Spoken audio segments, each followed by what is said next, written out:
Hi, it's Adrian here from One Agency in Sunbury, and today I've got Warren West from Yellow Brick Road with me, and we want to talk a little bit about the property market and the finance market and what's going on out there right now, some of the things you need to be aware of, and to give you a little bit more of an understanding. So Warren, first of all, what I'd love to do is ask you a couple of questions, if that's all right, about what's going on with home loans and everything else. Have any of the recent events of what's going on with COVID-19 had an impact on how much of a deposit's actually needed out in the marketplace today? Yeah, Adrian, the mortgage insurers that insure the loans mean that you need more money.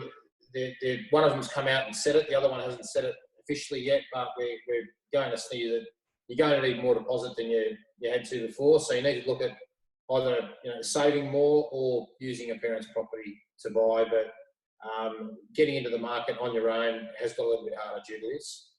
And also the time frames for all the banks have blown out with all of their offshore processing teams and people in Bangkok and Manila trying to assess loans. So there's two big impacts that we've had since the virus. In terms of the approval side of things, the criteria must be now coming into play again. We've been through the Royal Commission where they really had a look at it and they started adjusting criteria. I'd imagine we're seeing another adjustment in criteria. You want to elaborate a little bit on that? Yeah, they're looking a lot harder at your employment and whether your industry is being affected by this particular crisis at the time. And it's not a forever crisis, and they are looking at, can you make an argument to say that this person can carry this loan for 6 months without going into hardship? Someone like NAB did that recently, so they come back and just say, tell us how they'll get through, and we're happy to run with it. The fact is, though, that if you've got a job that's linked to tourism, to the airport, industries that are hospitality, anything that's directly affected, it is making it harder. And they're even coming back after they've approved income, and they're coming back and asking more questions, saying, we need to know more, we need to see bank statements, we need to ring the employer, we need to see if this is actually still moving forward, which I think there'll be more of. So what's that doing to the timelines for approval? Yeah, blowing them out dramatically. So, they're already slow on the back of the Royal Commission, as you highlighted a minute ago, with looking at expenses and stuff like that. And this has made them even slower. So, I've had a loan for a family member of mine at Bank of Melbourne. It's been up there for 35 days, and a human being hasn't picked it up yet. It's a refinance, not a purchase. They'll try to escalate something if it's a purchase, but that's ridiculous. If he was a family member, he probably would have pulled out. So, it's not uncommon to see purchase approvals taking 15 days, 20 days. It's pretty scary. And if something's been pre-approved and then they've come back to buy, which we encourage people to do, they're coming back and they're re-reviewing the income before they actually hit the button on formal approval, which I had one earlier last week, early this week, that was already approved. They came back and asked more information about his income, and we had to show how he was going to cope for 6 months. Fortunately, this guy had a lot of long service leave and a bit of annual leave, so he had a lot of income up his sleeve. And with the JobKeeper program, there'd be no doubt this guy will cope over the next 6 to 8 months. But the bank wanted to see it before they gave us the approval letter. I would imagine that we've got some people that are listening to this today that are really in some genuine times of hardship, that they might have been stood down, they've lost their job. I really have a lot of empathy for these people here, so that they'd be looking at information and grants and subsidies and everything that they can get their hands on. Now, in terms of hardship, what kind of reliefs are there from the bank? And I would also imagine that whatever there is will come at a cost. Yeah. I suppose the big message here is it's not a free kick. You're not getting a free 6 months. They've borrowed money to give you the money generally, so they need to recoup their costs. They're not going to give it to you for nothing. What they will do is not put you under stress and hardship, which is a great thing, but you'll have to pay it back. And with the average sort of loan just over 400,000 in Sunbury, certainly that we do anyway, if you were to take a 6 month holiday and that's equivalent to $8,000 worth of interest, that could cost you between sort of $4,500 to $6,000. Depending on how long it takes you to pay that money back. So it's a big price to pay for something you don't absolutely have to do. So the message is, if you can get by, do it. If you can speak to your bank as your first port of call, they will give you, some options, and you might be able to reduce without stopping completely, and that may help ease that pain of the payment. But whatever you get relief given, you will pay back. So important to be on the front foot is what you're saying. Yeah, the single best bit of advice I can give any of your customers is to be the person who calls the bank. These collections teams at the banks are quite pleasant people when you ring them and talk about solutions. They don't want to sell anybody up. They lose money when they sell people up. That's the last resort for them. They don't mind doing it. They'd rather find a way to get you through so that they can keep you on the books, keep you happy, and they do this for you now, and they get another 5 or 6 years out of you. They've done really well. So it's in their interest to try and hang on to you, but you don't want to be dodging them. You don't want to be hiding from them. You want to just get on the front foot. Unlike other times, this is a massive crisis that no one can question. So if you are ringing up with hardship, they're not going to challenge you as to how hard is it. They're going to look at everything and say, right, well, we kind of believe that you must be doing it hard because the rest of the world's doing it hard too. Now, we spoke a little bit off air about this, and we were talking about criteria. It's obvious no one's going to restaurants, right? So that's one thing that's going to be not come under scrutiny anymore, because people aren't going to restaurants unless they're ordering takeaway. They're not going to gyms, so they're not paying gyms. But we do know that credit reporting has tightened up significantly over the last 12 to 18 months, right? And what goes into credit reports and what they report on. So I would imagine that anyone that's going to go out, now I might be guessing at this, but I reckon that there will be some kind of notation that would be made if someone went into hardship, or that there will be notes made on that, and that it will appear somewhere, and that eventually has some sort of an effect, because people use information for different reasons at different times. What could you tell me a little about that?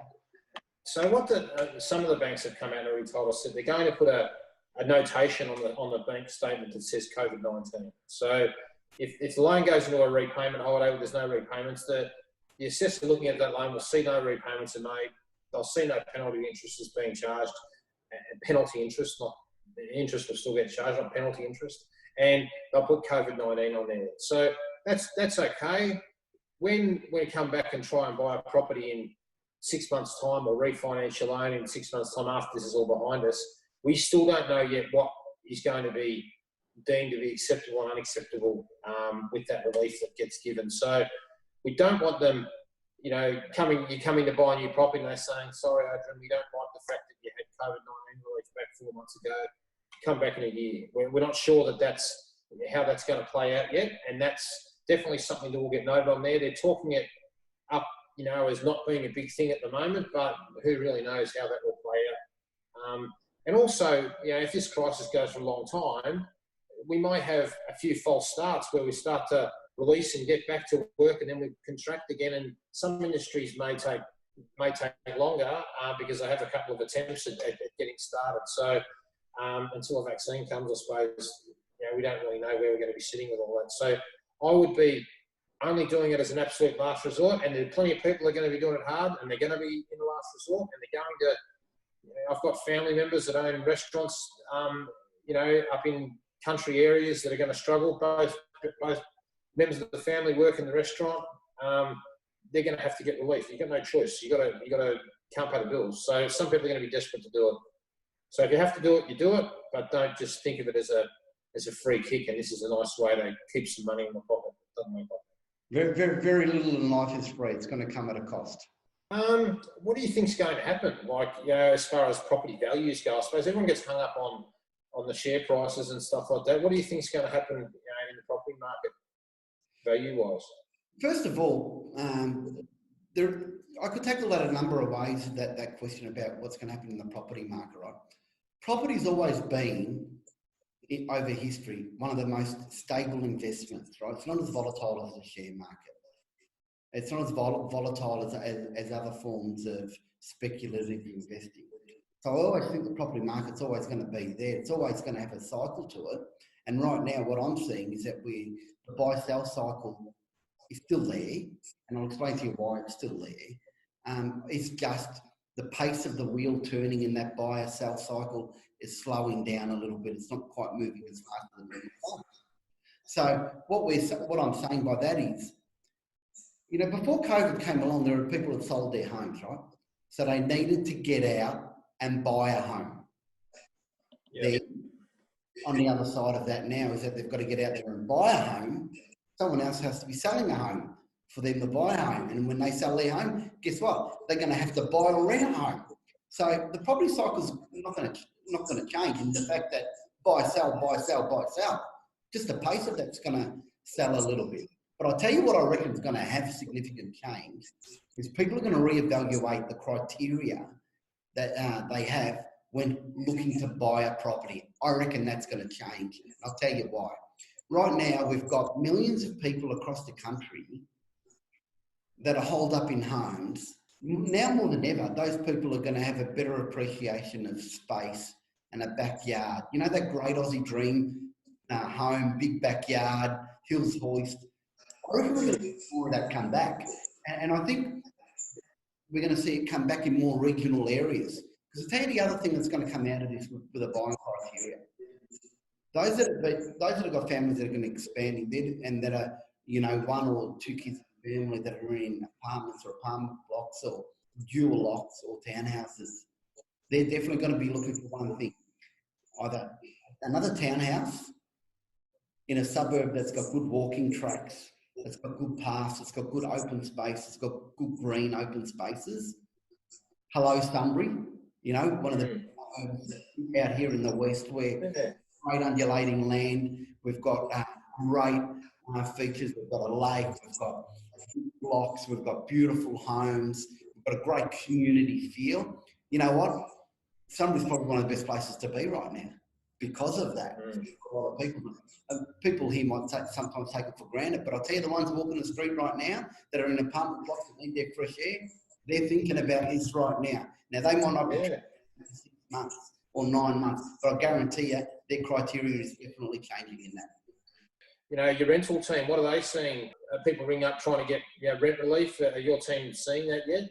I mean, it's always going to be a given in times like this that the people are going to be looking to scale back, cut back from wherever they can. You know, rentals are one that's attracting a fair bit of news at the moment. It's no different to what you said earlier about bank loans. Relief comes, more than likely the relief's going to need to be paid back at some stage in the process. Yeah. The landlord has to pay it back. It's not because the landlord hasn't got any empathy and doesn't want to give someone a break because they're doing it hard. The fact is that they'll also be doing it hard at the same time. So it's a bit quid pro quo. There's a balance here. So that's going to be the tough one. We've had some discussions with tenants and we've had some discussions with landlords. That's a given and that's going to go on. For me, our job is to help people. So, and that's exactly what we're here to do, and it's what we'll continue to do, is help them. We'll try and help them find a solution through that. The process around inspections has changed now. Yeah, well, you guys are good at that. You're good with the IT and stuff. You have been for a year, I think. I've been looking. I love looking at your videos, walking through houses. You know, I think they're really flash. And yeah, so obviously that would be something you'd be looking at because your opens have been affected, haven't they? You can't do opening for inspections like you once could. No, we're doing open for inspections. You know what they're called, Warren? They're called online digital opens because the property's open 24 hours online. That's just the way I'm looking at it. So what do we do to facilitate that? You know, and you've known, we've been doing online video stuff, walkthroughs for 12 months. This is not new to us. The technology that we're using today, that a lot of people are scrambling towards getting in place. We've had it in place 12 months ago. So we're not new to it and we know how it works and we're experienced with it. We're not using it for the first time. And I think that the way it plays out online, that has a major impact, right? People are looking for things now. They're looking for a way to narrow their selection down prior to going into people's homes because of COVID-19. So we know that for a fact. So they're going to use every tool available. Now, we've had in-depth digital brochures available. We've basically gone away with the paper ones. Now, we went away with it some time ago now. We've gone to the digital brochures. They've got 10 times more of the information in it, and we've got people who are really utilising that. We've got people utilising our 3D step-through walkthroughs. We've got people using our Renovate tool so that they can look at a home and they can online like renovate the kitchen and see what it looks like. And we've got people that can actually go online and look at our furnish tool, and they can drop furniture into their floor plan so that they can see if their furniture is going to fit in that house, so they can narrow that selection down straight away. Now, it's been 12 months, so that's it. Now, when they do come to a private inspection, here's the difference. We've been very, very strict with how we run our private inspections, and we did that from day one. 2 people through private inspections. We were actually the first business in Sunbury to stop open homes. A couple of agencies were running opens right up until the 24th hour of when it was mandated that we already knew that there was a significant risk to the community, so we stopped that straight away. So we actually, with that, with only having 2 in the home, we also make sure that they hand sanitize in, hand sanitize out for their own protection. And if I'm actually with someone and I'm walking a person through a home and I notice that they touch their mouth or anything else like that, I actually hand them the sanitizer again. And it's just a responsible thing to do, because you don't actually know you do that. I mean, I do it all the time. Yeah. Probably just become more consciously aware of it. So it's been done a lot more like that. We have tools where you can sign on glass and not on paper anymore, so you can actually do contracts digitally now. We've been doing that for 12 months too. So none of it's actually new. It's just we've just become a lot stricter about it, and we just know that when we're doing a private, we're actually working with a much serious buyer. That's all. Yeah, I was just going to say that the people that are going to that trouble to come through the houses with you would be more serious. So yeah, that's what I'm certainly seeing. The people that are active in the market are serious about it. They're not just tire kicking, and they're actually there to sell and they're there to buy. And yeah, that's something that's one small positive that I'm seeing from all of this, that limited activities, sorting out the wheat from the chaff, as they say. Well, you've got to realise though, there's still plenty of people with secure jobs and in essential businesses, right? Nothing's changed for them, other than they've got to isolate a bit more at home. The reality is that they're still working, they've got very secure jobs, and if they're looking to buy and sell, they're going to continue to look to buy and sell because they've got security and they've got other measures in place that make it easy for them to transact. So there's a pool of buyers and sellers out there that actually can transact a lot easier because they've got that security, and there are others that are ready and have things in place and are ready to transact, or we're halfway through the buy-sell cycle that need to complete the cycle. I think what's important from here though is, you know, the question I'm getting asked the most now, should I hold off from selling in the market right now? My answer to that is twofold. One, it depends on the type of property you have. 2, it depends on your location. And then it also is determined about what you're trying to achieve. If you're thinking, oh, you know, the market's going to go down, if you're going to buy and sell in a low market, I always tell people, I reckon that's the best place to buy in a low market. You pay less stamp duty. You get a loan and pay less stamp duty. I actually reckon it's the best time of the market rather than buying in a high market when you're paying heap more exorbitant fees. So actually one way of looking at it. Now, if you're a vendor and you're thinking, you know, I'm downsizing, should I do it now or should I do it later on? The reality is if it's right for you to do it now, you should do it now. There's one thing I'll tell you. It's not like we're getting a whole lot of property on the market and that there's no demand for property. What I'm saying to you right now is that we seem to be in what I call slow tide, but there's not a lot coming on, not a lot going off, but we're still seeing houses bought and sold. But while that balance remains the same, nothing's going to change. Now, if we talk about Sunbury, specifically Sunbury's a desirable area for everything I mentioned earlier. We've got walking paths, we've got great open spaces, we've got a lake, we've got Jackson's Creek, we've got the Macedon Range, we've got so many places to go for recreation. That makes it a highly desirable town. And let me tell you, I still reckon it's the best suburb in the west of Melbourne because of all of those things. And we've got something else that I think is a lot better than, got a lot more going for it than any other suburb, in that we've got just an amazing community here. And I'll say the other thing that I think is going to happen is that we're going to see a lot more passive buyers out there, right? So what you're going to have now, and what I mean by that is you're going to have a lot of people that are going to just be sitting back watching the market ready to go. Okay, so they're going to be looking. I'll tell you, when the market will change again. There'll be a lot more buyers come in. There'll be more sellers that'll come in and fill the pipeline. But I'll tell you what, they'll all be a lot more well educated because they've had a lot more time to study the market too. They'll know value in a home better than at any other stage in history, in my opinion. So that's another criteria you need to be looking at. Yeah. And when it does recover, it'll probably recover quickly, and you probably want to get in, before it booms back too. I think there's probably an argument with that too. So people respond to the media very well, unfortunately, sometimes too well, right? So the media can create panic, and they can also create demand. And property is one of the things that's always spoken about at a barbecue or wherever you are, over the kitchen table in a restaurant. It's always a topic that's high on the agenda. And when people start saying, "Oh, it's going up, I've got to jump in," what's the influx? That's what happens. Because the word spreads quicker because of technology. Technology is creating a lot more spikes instead of the flattening of the curve that we're hearing talk about coronavirus. I mean, all the steps that have been taken today are to flatten this coronavirus curve, right? And the property market could do with a bit of that sometimes because, for the last 18 to 24 months, it's spiked quite.